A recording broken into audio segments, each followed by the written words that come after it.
Master minds commerce చదవాలనుకునే 10th inter విద్యార్థుల తొలి ఎంపిక.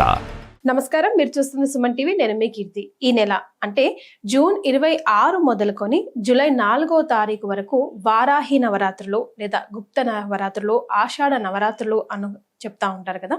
మరి ఈ 9 రోజుల పాటు విశిష్టత ఏంటి? ఈ 9 రోజుల పాటు అమ్మవారి అవతారాలు ఏ విధంగా ఉంటాయి? ఏ నైవేద్యం అమ్మవారికి సమర్పించాలి? ఎలాంటి పూజ అమ్మవారికి చేయాలి అన్న విశేషాలు మనకు తెలియజేయడానికి ప్రముఖ ఆస్ట్రాలజర్ బ్రహ్మశ్రీ నందిబట్ల శ్రీహరి శర్మ గురువు గారు ఉన్నారు. నమస్తే గురుగారు. వాగర్థావివ సంపృక్తౌ వాగర్థ ప్రతిపత్తయే జగతః పితరౌ వందే పార్వతీ పరమేశ్వరౌ.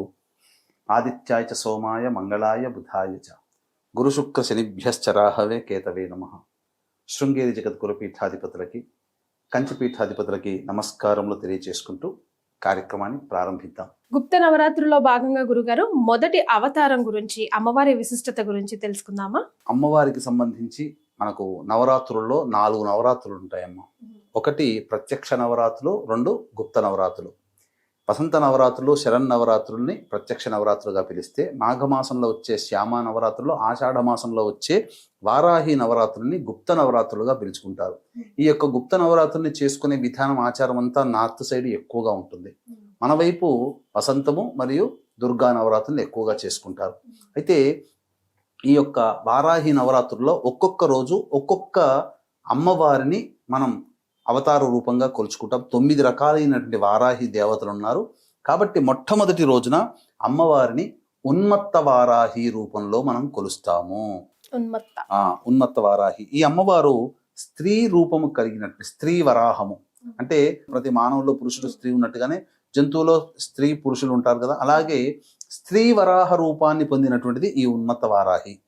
ఇక ఈ అమ్మవారు ప్రతి చేతిలో దండము మరియు కమలం ఉంటుందట. ఈ అమ్మవారికి దండము, కమలం, 8 చేతులు ఉంటాయి, 8 భుజాలు ఉంటాయట. 8 చేతుల్లో ఒక్కొక్క చేతిలో దంతము, 2వ చేతిలో కమలం. ఇది తర్వాత ఈ అమ్మవారి యొక్క వాహనం ఏమిటి? గేదె వాహనం. గేదెని వాహనంగా ఉంటుంది. అయితే ఈ అమ్మవారిని పూజించడం ద్వారా మనకేంటంటే ఎన్ని కష్టాలు వచ్చినా ఆ కష్టాలు, నష్టముల నుంచి అమ్మవారు మనల్ని రక్షిస్తుంది. అంతేకాకుండా ఆటంకాలు, ఆపద నుంచి రక్షింపజేస్తూ జీవితంలో స్థిరత్వము, శాంతి మరియు ధనవంతుల్ని, ధైర్యాన్ని కూడా ఇచ్చి శత్రు నివారణ చేస్తుంది ఈ అమ్మవారు. ఈ అమ్మవారిని అంటే స్థిరత్వం అంటే ఏంటి? ప్రతి మనిషి యొక్క జీవితంలో తల్లిదండ్రులు అంటుంటారు చాలా కుటుంబాల్లో, వీడు ఇంత చదువు చదివాడు, పెరిగి పెద్దవాడే, కానీ ఇప్పటి వరకు వాడికి స్థిరత్వం అంటూ లేదు అని అంటుంటారు. అంటే ఒక కాన్స్టెంట్గా, అంటే ఉద్యోగ ప్రయత్నంలో ఉన్న వాళ్ళకి స్థిరమైన పర్మనెంట్ ఉద్యోగం లభించడం, అలాగే వివాహ ప్రయత్నంలో ఉన్నటువంటి వాడికి ఆ వివాహంతో స్థిరత్వం వచ్చేసేస్తుంది. అలాగే విద్యా ప్రయత్నంలో ఒక మంచి కళాశాలలో సీట్ రావడం స్థిరత్వం. ఇలా ప్రతి దాంట్లో మానవుడు ఏ ప్రయత్నంలో ఉంటాడో ఆ ప్రయత్నంలో గొప్ప అభివృద్ధిని పొందడమే స్థిరత్వము అని అంటారు. తరచూ ఏదో ఒక అనారోగ్యంతో బాధపడితే, అబ్బా ఎన్నాళ్ళు అనుభవిస్తామయ్యా ఈ అనారోగ్యము, ఎక్కడ అదుబంటూ లేదా, ఇక అనారోగ్యం పూర్తిగా పోయితే బాగుండు కదా అంటే ఆ అనారోగ్యాన్ని కూడా పూర్తిగా మాపు చేసి స్థిరత్వాన్ని ఇస్తుంది. మనం ఏది కావాలనుకుంటామో ఆ ఉన్మత్త వారాహి అమ్మవారి రూపంలో మనం మొదటి రోజున గనక కొలిచినట్లయితే తప్పకుండా అటువంటి విధి విధానాలతో కూడుకున్నటువంటి జీవితం మనకు అమ్మవారు ప్రసాదిస్తుంది. ఈ అమ్మవారికి సంబంధించి ప్రధానంగా ఈ పూజలు, హోమాలు అనేటువంటివి ప్రతిరోజు కూడా చేసుకోవాలి. ఈ అమ్మవారికి సంబంధించి పూజ చేసేటువంటి వారాహి అమ్మవారిని గనక నవరాత్రుల్లో భాగంగా పూజ చేసుకునే వాళ్ళు మొదటి రూపంలో ఆ రూపాన్ని మనసులో ధ్యానం చేసుకోవాలి. ఉన్మత్త వారాహి అంటే స్త్రీ వరాహ రూపము. ఒక చేతిలో దంతము, ఇంకొక చేతిలో కమల పుష్పము ధరించి ఉన్నటువంటిది, గేదెని ఎక్కినటువంటి వరాహమూర్తి అమ్మవారిని నమస్కరించుకుంటున్నాను అని చెప్పి ఆ అమ్మవారిని గనక పూజ గనక చేసుకుంటే ఉన్మత్త వారాహి యొక్క అనుగ్రహం సంపూర్ణంగా కలుగుతుంది. అలాగే వీక్షించేటువంటి ప్రేక్షకులు కూడా ప్రతిరోజు కూడా అమ్మవారి పూజ చేసుకునే వాళ్ళు ఉంటారు. కానీ ఎంత చేసినా ఆఖరణ హోమం కూడా చేసుకోవాలనే కోరిక ఉంటుంది. కొంతమంది మనకు అవకాశం లేదు, చేసుకోలేకపోతున్నాము, కానీ అమ్మవారి విశేషం తెలిసిన తర్వాత చేసుకోవాలనే కోరిక మనసు ఉంటుంది. ఇంకేదైనా మార్గంలో అమ్మవారి అనుగ్రహం లభిస్తుందా అని భావించే వాళ్ళకి చక్కటి తరుణోపాయంగా జూలై 5వ తారీఖు రోజున దశమి స్వాతి నక్షత్రం కలిసినటువంటి అద్భుతమైనటువంటి పుణ్యతిథి రోజున మా పీఠమాధ్వర్యంలో ఈ 9 అమ్మవార్లకి సంబంధించినటువంటి వారాహి అమ్మవార్లకి సంబంధించినటువంటి హోమాది కార్యక్రమాలు 5వ తారీఖు మధ్యాహ్నం 3 గంటలకి ప్రారంభమవుతుంది. ఆ రోజు 12 గంటల లోపల మీ గోత్రనామాలు నమోదు చేసుకోవచ్చు.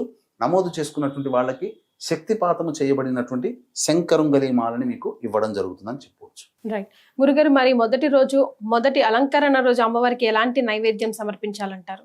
అమ్మవారికి పాలతో చేసినటువంటి నైవేద్యం, బెల్లం పాయసం కానీ పొంగలి కానీ అమ్మవారికి పాలతో చేసినటువంటి పదార్థము నైవేద్యంగా పెట్టాలి. ఇంకొక విశేషం కూడా ఉందమ్మా. ప్రత్యేకమైన విశేషం ఏంటంటే ఈ వారాహి నవరాత్రులు ప్రారంభమయ్యేది ఆరుద్ర నక్షత్రం.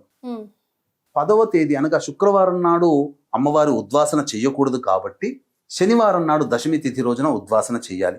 కానీ ఆ శనివారం దశమి తిథి రోజున ఉన్నది కూడా స్వాతి నక్షత్రం. అంటే ప్రారంభించే రోజు సమాప్తమయ్యే రోజు రెండూ కూడా రాహు నక్షత్రాలే. ఈ వారాహి అమ్మవారి రూపం కూడా రాహుస్వరూపం. ఎందుకంటే సగం వరకు దేహమే మానవ రూపం, మిగతాదంతా మరి ఒక రూపం. రాహు కూడా మొండె రూపం వరకే రాహు, తలకాయ రాహుది కాదు.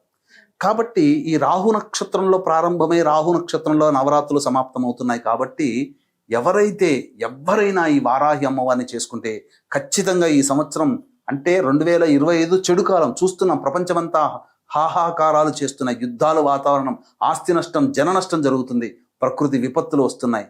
అటువంటి సమయంలో ఈ అమ్మవారిని ఆరాధన చేయడం ద్వారా మనం రక్షింపబడతాము. దైవానుగ్రహం మనకు కలుగుతుంది, మనకు మన కుటుంబానికి కలుగుతుంది. ఇటువంటి అద్భుతమైనటువంటి కలయికలు కలిగినటువంటి రోజు కాబట్టి చక్కగా ఆచరించండి, తరించండి. చాలా సంతోషం గురుగారు. కులంకుశంగా ప్రతి ఒక్కటి కూడా వారాహి అమ్మవారికి సంబంధించి వివరించారు. ధన్యవాదాలు. సర్వం శ్రీ ఉమామహేశ్వర పరబ్రహ్మార్పణమస్తు.